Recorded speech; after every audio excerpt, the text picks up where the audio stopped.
file crypto taxes. Banyak orang mengira kripto belum terkena pajak selama uangnya belum ditarik ke rekening bank.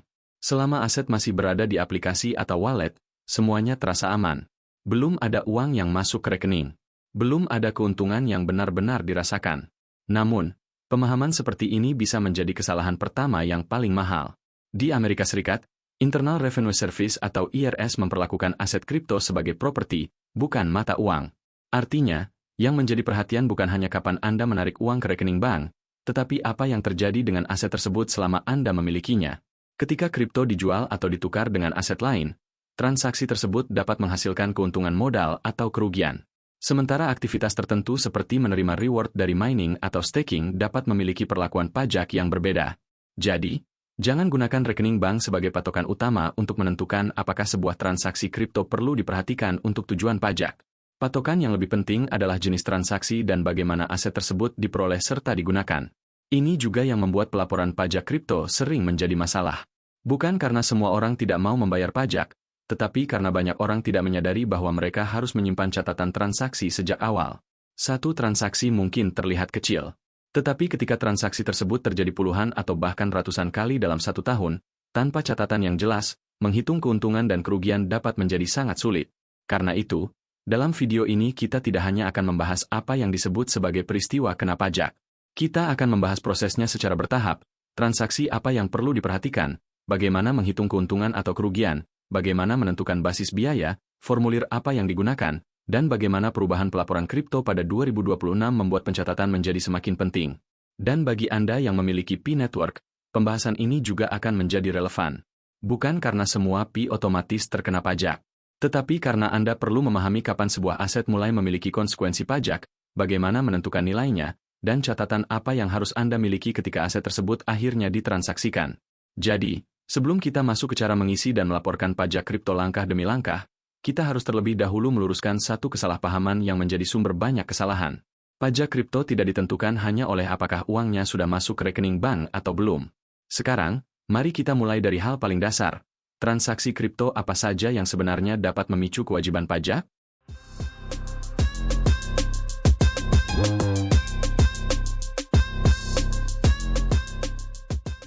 Fondasi, apa yang kena pajak? Sekarang kita masuk ke bagian yang paling penting untuk memahami pajak kripto. Tidak semua aktivitas kripto diperlakukan dengan cara yang sama. Tetapi ada beberapa jenis transaksi yang harus Anda kenali sejak awal. Yang pertama, saat Anda menjual kripto menjadi uang fiat. Yang kedua, saat Anda menukar satu kripto dengan kripto lainnya. Yang ketiga, saat Anda menerima reward dari mining atau staking. Dan yang keempat, saat Anda menerima aset melalui airdrop atau fork dalam kondisi yang menimbulkan konsekuensi pajak. Dari 4 kategori ini, menjual kripto menjadi dolar mungkin adalah hal yang paling mudah dipahami. Misalnya, Anda membeli Bitcoin seharga $40.000, kemudian menjualnya seharga $60.000. Ada selisih nilai sebesar $20.000. Selisih inilah yang menjadi dasar untuk menghitung keuntungan modal, sebelum memperhitungkan faktor lain seperti biaya transaksi.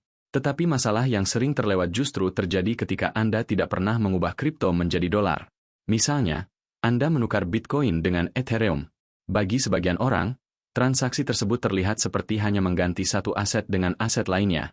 Namun untuk tujuan pajak federal Amerika Serikat, pertukaran kripto dengan kripto lain pada umumnya diperlakukan sebagai transaksi yang menghasilkan keuntungan atau kerugian. Secara sederhana, kripto yang Anda lepaskan dihitung berdasarkan nilai transaksinya, kemudian dibandingkan dengan basis biaya aset tersebut. Jadi, Anda tidak bisa beranggapan, saya belum menerima dolar, berarti saya belum memperoleh keuntungan. Keuntungan atau kerugian dapat muncul karena aset yang Anda miliki telah ditukar dengan aset lain. Dan aturan ini bukan sekadar pendapat. IRS telah memberikan dasar untuk perlakuan aset digital sebagai properti sejak pemberitahuan 2014-21. Kemudian keputusan pendapatan 2019-24 membahas konsekuensi pajak atas hard fork yang diikuti dengan airdrop. Sementara keputusan pendapatan 2023-14 menjelaskan perlakuan pajak atas reward dari staking. Namun ada satu hal yang perlu diperhatikan. Tidak semua aktivitas kripto otomatis menjadi peristiwa kena pajak hanya karena aset tersebut berpindah dari satu tempat ke tempat lain.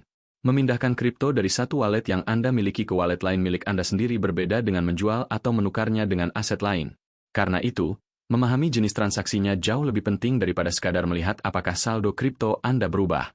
Sekarang kita hubungkan prinsip ini dengan Pi Network. Untuk pemegang Pi, pertanyaan yang lebih penting bukan hanya, berapa banyak Pi yang saya miliki? Tetapi, bagaimana dan kapan Pi tersebut menjadi aset yang dapat saya kuasai, nilai, dan transaksikan? Pi yang masih berada dalam aplikasi dan belum bermigrasi ke mainnet perlu dibedakan dari Pi yang sudah berhasil bermigrasi ke wallet mainnet dan dapat digunakan dalam transaksi yang memenuhi kondisi tertentu. Perbedaannya penting karena kepemilikan saldo di aplikasi tidak sama dengan telah melakukan penjualan atau pertukaran aset. Dan setelah Pi berada di wallet mainnet serta dapat ditransaksikan, aktivitas yang Anda lakukan terhadap Pi tersebut perlu dianalisis berdasarkan transaksi sebenarnya, bukan sekadar berdasarkan jumlah Pi yang Anda miliki. Jadi, jangan langsung menyimpulkan bahwa semua Pi yang Anda kumpulkan otomatis merupakan penghasilan kena pajak. Sebaliknya, jangan juga menganggap bahwa Pi bebas dari kewajiban pajak hanya karena Anda belum menariknya ke rekening bank. Yang harus dilihat adalah bagaimana aset tersebut diperoleh, kapan Anda memperoleh kontrol atasnya, bagaimana nilainya ditentukan, dan apa yang kemudian Anda lakukan terhadap aset tersebut. Inilah titik yang sering membuat pelaporan kripto menjadi rumit. Karena setelah kita mengetahui transaksi mana yang perlu diperhatikan, pertanyaan berikutnya menjadi jauh lebih konkret. Berapa sebenarnya keuntungan atau kerugian yang harus dilaporkan? Dan untuk menjawabnya, kita harus masuk ke angka yang paling penting dalam seluruh proses ini. Basis biaya. Langkah-langkah pelaporan. Sekarang kita masuk ke inti dari prosesnya. Setelah Anda mengetahui transaksi mana yang perlu diperhatikan, pertanyaan berikutnya adalah, bagaimana menghitung dan melaporkannya dengan benar? Dasarnya sebenarnya sederhana. Untuk transaksi yang menghasilkan keuntungan atau kerugian modal, secara umum Anda membandingkan nilai yang Anda terima ketika aset dilepas dengan basis biaya, yaitu dasar biaya aset tersebut. Jika nilainya lebih tinggi dari dasar biaya, terdapat keuntungan. Jika lebih rendah, terdapat kerugian. Tetapi dalam praktiknya, bagian yang sulit bukan rumusnya. Bagian yang sulit adalah memastikan angka yang Anda gunakan benar. Karena itu, mari kita lakukan langkah demi langkah. Langkah pertama, kumpulkan seluruh catatan transaksi Anda. Jangan hanya mengambil data dari satu exchange. Periksa semua exchange, wallet, dan platform yang pernah Anda gunakan selama tahun pajak tersebut. Simpan tanggal transaksi, jumlah aset, nilai dalam dolar Amerika Serikat, serta informasi yang dapat membantu menentukan kapan dan bagaimana aset tersebut diperoleh. Catatan ini sangat penting karena IRS menentukan basis digital aset berdasarkan informasi seperti jenis aset, tanggal dan waktu perolehan, jumlah unit, serta nilai wajarnya ketika diperoleh. Jangan menunggu sampai Anda akan mengisi formulir pajak baru untuk mencari data tersebut. Jika catatan sudah tersebar selama 1 tahun, semakin lama Anda menundanya, semakin sulit untuk merekonstruksi transaksi yang sebenarnya terjadi. Langkah kedua, tentukan keuntungan atau kerugian untuk setiap transaksi yang relevan. Misalnya, Anda memperoleh suatu aset dengan basis biaya sebesar $10.000, kemudian aset tersebut Anda jual dengan nilai $14.000. Secara sederhana, terdapat keuntungan modal sebesar $4.000 sebelum memperhitungkan penyesuaian yang berlaku. Sebaliknya, jika aset tersebut dilepas dengan nilai $8.000, terdapat kerugian sebesar $2.000. Tetapi jangan berhenti pada harga beli dan harga jual. Biaya transaksi tertentu juga dapat memengaruhi basis atau jumlah hasil penjualan yang digunakan dalam perhitungan. Karena itu, biaya transaksi harus dicatat dengan benar, bukan diabaikan begitu saja. Langkah ketiga, tentukan unit aset mana yang sebenarnya Anda lepaskan. Ini menjadi semakin penting ketika Anda membeli aset yang sama berkali-kali dengan harga berbeda. Misalnya, Anda membeli Bitcoin beberapa kali dalam 1 tahun. Bitcoin pertama dibeli pada harga yang lebih rendah. Bitcoin berikutnya dibeli pada harga yang lebih tinggi. Ketika sebagian Bitcoin tersebut dijual, pertanyaannya bukan hanya berapa harga jualnya. Pertanyaannya adalah, Bitcoin yang mana yang sebenarnya dijual? Untuk transaksi yang memenuhi persyaratan tertentu, IRS memungkinkan identifikasi spesifik terhadap unit yang dilepas. Anda harus melakukan identifikasi yang memadai sesuai aturan yang berlaku dan menyimpan catatan yang dapat membuktikannya. Jika tidak ada identifikasi spesifik yang memenuhi persyaratan, aturan gagal bayar dapat mengharuskan unit yang diperoleh paling awal diperlakukan sebagai unit yang dilepas terlebih dahulu, yaitu FIFO, First In, First Out. Ini penting karena pilihan atau metode identifikasi tersebut dapat mengubah basis biaya, periode kepemilikan, dan pada akhirnya besar keuntungan atau kerugian yang Anda laporkan. Karena itu, jangan memilih metode hanya karena terlihat menghasilkan pajak paling kecil. Pastikan metode tersebut sesuai dengan aturan yang berlaku dan dapat didukung oleh catatan Anda. Langkah keempat, masukkan transaksi ke formulir yang sesuai. Untuk digital aset yang Anda pegang sebagai modal aset dan kemudian jual atau tukarkan, Form 8949 digunakan untuk melaporkan transaksi dan menghitung keuntungan atau kerugian modal, dengan hasilnya kemudian diringkas pada Schedule D. Dan disinilah catatan transaksi yang tadi Anda kumpulkan menjadi sangat penting. Formulir bukan tempat untuk menebak angka. Formulir adalah tempat untuk melaporkan angka yang dapat Anda dukung dengan catatan. Langkah kelima, pisahkan keuntungan modal dari penghasilan biasa. Ini adalah bagian yang sering tercampur. Tidak semua pendapatan yang berhubungan dengan kripto merupakan keuntungan modal. Misalnya, penghasilan tertentu dari mining, staking, atau aktivitas digital aset lainnya dapat memiliki perlakuan sebagai penghasilan biasa dan dilaporkan melalui bagian yang sesuai dari Form 1040, termasuk Schedule 1 jika berlaku. Jadi, jangan memasukkan semua aktivitas kripto ke dalam satu kategori hanya karena semuanya menggunakan aset digital. Sekarang kita masuk ke bagian yang sangat relevan bagi pemegang Pi. Jika Anda memperoleh Pi melalui aktivitas mining dalam ekosistem Pi, jangan langsung menyimpulkan bahwa seluruh Pi tersebut otomatis memiliki basis biaya nol hanya karena Anda tidak membayar uang untuk mendapatkannya. Untuk menentukan perlakuan pajaknya, kita harus terlebih dahulu mengetahui kapan dan dalam kondisi apa Pi tersebut dianggap diterima untuk tujuan pajak, serta bagaimana nilai wajarnya dapat ditentukan pada saat itu. Ini penting karena basis biaya bukan sekadar pertanyaan, berapa uang yang saya keluarkan? Untuk aset yang diperoleh melalui cara selain pembelian, basis dapat bergantung pada bagaimana aset tersebut diperoleh dan bagaimana aturan pajak memperlakukannya. Jadi, bagi pemegang Pi, jangan menghapus catatan mining hanya karena Anda merasa mendapatkannya secara gratis.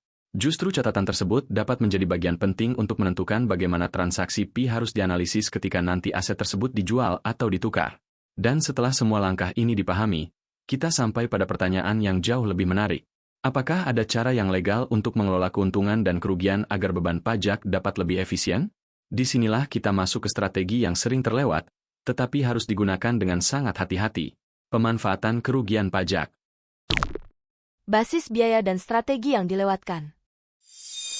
Setelah Anda memahami basis biaya dan cara menghitung keuntungan atau kerugian, sekarang kita masuk ke bagian yang sering dilewatkan. Bagaimana mengelola keuntungan dan kerugian secara legal agar kewajiban pajak tidak lebih besar dari yang seharusnya. Salah satu strategi yang perlu Anda pahami adalah pemanfaatan kerugian pajak. Prinsipnya sederhana. Jika Anda memiliki aset yang nilainya sedang turun, Anda dapat menjual aset tersebut sehingga kerugiannya menjadi kerugian terrealisasi. Kerugian tersebut kemudian dapat digunakan untuk mengimbangi keuntungan modal dari transaksi lain, sesuai dengan aturan yang berlaku. Tetapi ada satu hal yang sangat penting. Pemanfaatan kerugian pajak bukan berarti Anda menghilangkan pajak. Anda sedang mengakui kerugian yang memang terjadi untuk kemudian menggunakannya dalam perhitungan pajak sesuai ketentuan. Dan disinilah kita perlu berhati-hati dengan istilah wash sale atau cuci penjualan. Banyak pembahasan tentang kripto mengatakan bahwa aturan wash sale tidak berlaku untuk kripto. Pernyataan tersebut terlalu luas. Aturan wash sale federal berlaku untuk saham dan sekuritas. IRS juga menjelaskan bahwa aturan tersebut berlaku untuk digital aset yang sekaligus merupakan stok atau security untuk tujuan pajak, seperti efek tertokenisasi. Jadi, untuk kripto yang bukan stok atau security, perlakuannya tidak boleh disederhanakan menjadi satu kalimat bahwa semua kripto bebas dari aturan wash sale. Ini penting karena strategi pajak yang terlihat menguntungkan bisa menjadi masalah jika diterapkan pada aset yang sebenarnya berada dalam kategori berbeda. Sekarang kita masuk ke faktor kedua yang sangat menentukan besarnya pajak, waktu Anda memegang aset tersebut. Untuk aset modal, keuntungan jangka pendek umumnya berasal dari aset yang Anda pegang selama 1 tahun atau kurang dan dikenai tarif penghasilan biasa. Sementara keuntungan jangka panjang umumnya berlaku ketika aset dimiliki lebih dari 1 tahun dan dapat memperoleh tarif keuntungan modal yang lebih rendah. Untuk tahun pajak 2026, tarif maksimum keuntungan modal jangka panjang pada umumnya tetap berada pada struktur 0%, 15%, dan 20%, tergantung penghasilan kena pajak dan status pelaporan pajak Anda. Sementara itu, keuntungan modal jangka pendek tidak mendapatkan tarif khusus tersebut. Keuntungannya masuk ke sistem tarif pendapatan biasa yang berlaku bagi Anda. Karena itu, tanggal pembelian dan tanggal penjualan bukan sekadar informasi administratif. Satu hari dapat menentukan apakah suatu keuntungan masuk kategori jangka pendek atau jangka panjang. Bagi pemegang Pi, prinsip ini juga penting. Jangan hanya bertanya, berapa harga Pi ketika saya menjual? Perhatikan juga, kapan aset tersebut Anda peroleh untuk tujuan pajak, dan berapa lama Anda benar-benar memegangnya sebelum melakukan pelepasan yang dikenakan pajak? Jika syarat periode kepemilikan terpenuhi, perbedaan antara jangka pendek dan jangka panjang dapat memengaruhi bagaimana keuntungan tersebut dikenai pajak. Namun jangan menjadikan aturan 1 tahun sebagai alasan otomatis untuk menahan atau menjual aset. Keputusan pajak tetap harus mempertimbangkan kondisi Anda secara keseluruhan, karena tarif yang berlaku bergantung pada penghasilan kena pajak, status pelaporan pajak, dan faktor lain dalam surat pemberitahuan pajak Anda. Dan ada satu pelajaran yang lebih besar dari semua ini. Pajak bukan hanya persoalan berapa banyak uang yang Anda hasilkan.